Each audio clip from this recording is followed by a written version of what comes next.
Strategies to get rid of bad karma. The literal meaning of karma is action. Strange are the ways of karma. The more you understand it, the more amazed you become. It brings people together and also separates them. It causes some to be weak and some to be strong. It makes some rich and some poor. All the struggles in the world, whatever it may be, are the bondage of karma. Karma cuts across all logic and reasoning. This understanding will lift you from getting stuck to events and personalities and help you in your journey to the self. The three types of karma. Good or bad things happen based on karma. When times are good, even enemies behave like friends. Some people from who have done so much good become your enemies. And there are people who help you whom you have not done any good for. Time has its role to play. Only humans have the ability to change the effect of time and be free of karma, and only a few thousand aim to be free from it. Some karma can be changed while others cannot. The first step towards this is to know how the different types of karma Prarabdha,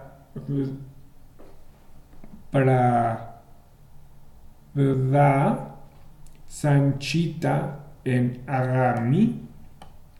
Pradma means begun, the action that is already manifesting. Pradva is the karma that is yielding its effect right now. You cannot avoid to or change, and it is already happening. Sanchita karma is the gathering of built up karma, what we have brought out with us. Sanchita is collected karma that can be cleared by spiritual practices like meditation. We can also eliminate our Sanchita karma, which we have as stored tendencies, through prayer, service, and sharing out our love and joy with people around us in nature, staging the company of the truth, essentially the company of the wise and compassionate, in whose presence we feel and joyful, burns the seed of all negative karma. Agami literally means not come. Agami karma is a karma that has not yet come, one that will take effect in the future. If you commit a crime, you may not get caught today, but will live with thoughts of the possibility that you may get caught one day. This is the future karma of the action. Certain impressions, strong impressions in the mind remain and they from future karma. How can meditation erase karma? Some karma can be changed and some cannot. When you prepare a dessert, if sugar of G clarified butter is 2 liters at the pre-cooking stage, you can add more.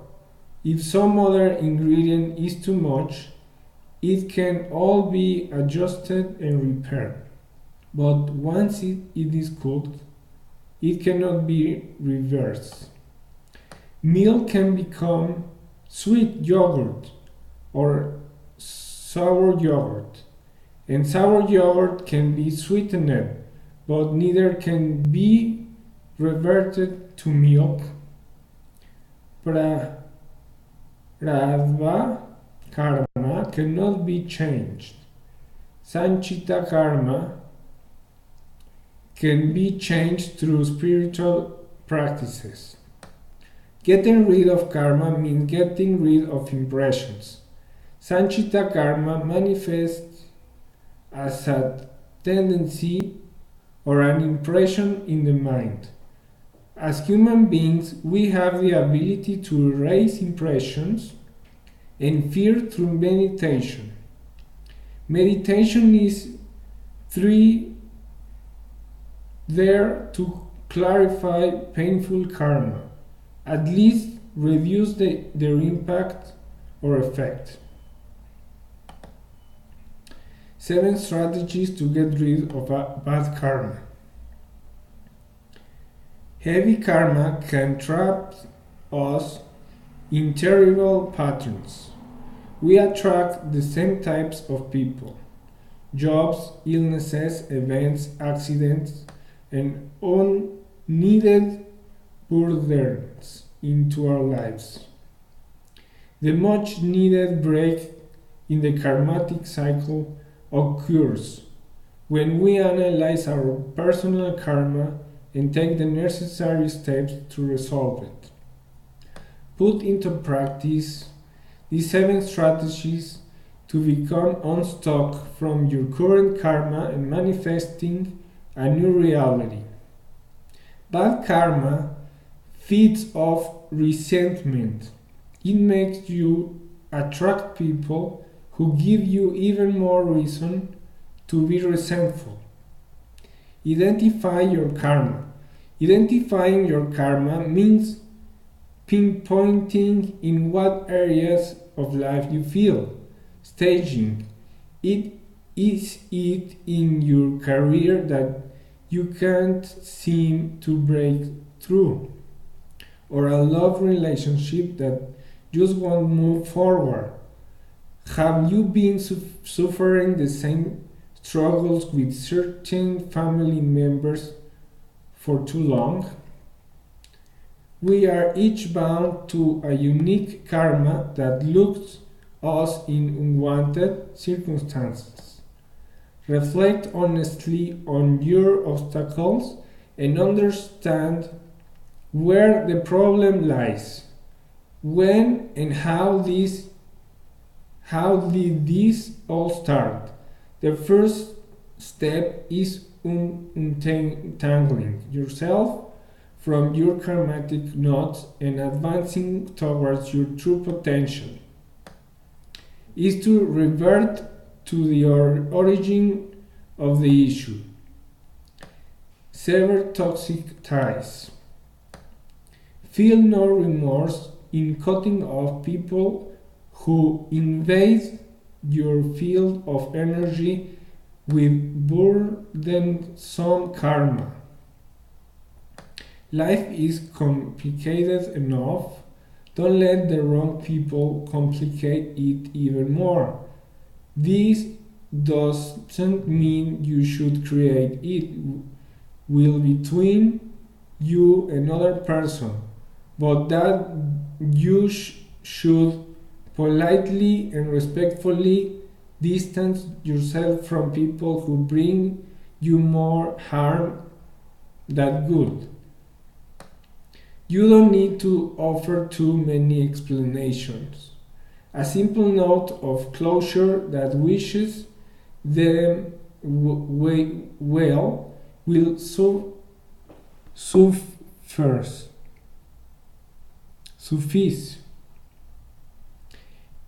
If the person's energy does feel right and they constantly inflict stages on you, you owe it to yourself and your karma to let them go their own merry way.